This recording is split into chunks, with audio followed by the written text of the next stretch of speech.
राज्यात भेसळीवर एफडीएनं आता धडक मोहीम सुरू केली आहे। राज्यभरात भेसळयुक्त खाद्यपदार्थ, बनावट सौंदर्य प्रसाधनं, त्याचबरोबर दूध आणि दुग्धजन्य पदार्थांची झाडाझडती घेण्यात येते आणि याच अनुषंगानं मुंबई महापालिका सुद्धा अलर्ट मोडवर आली आहे।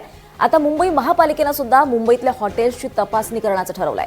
या तपासणीमध्ये भेसळयुक्त खाद्यपदार्थ जर आढळले तर या हॉटेलचा परवाना रद्द करण्यात येणार आहे। अन्न सुरक्षेसाठी प्रशासनाचा हा मोठा निर्णय मानला जातोय।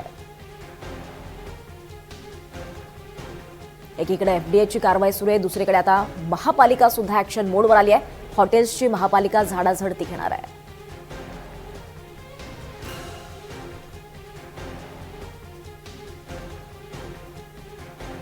उपमहापौरांच्या बंगल्याच्या मागणीला आता महापौर रितू तावडे यांनी पाठिंबा दिलाय।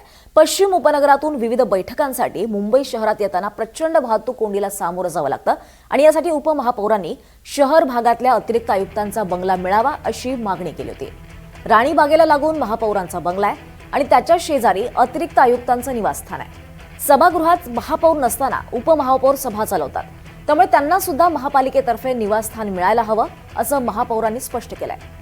महापालिकेच्या जल अभियंता विभागाचे अनेक बंगले सध्या रिकामे आहेत आणि त्यातील एक उपमहापौरांना देण्यास हरकत नाही असं सुद्धा त्या म्हणाल्यात।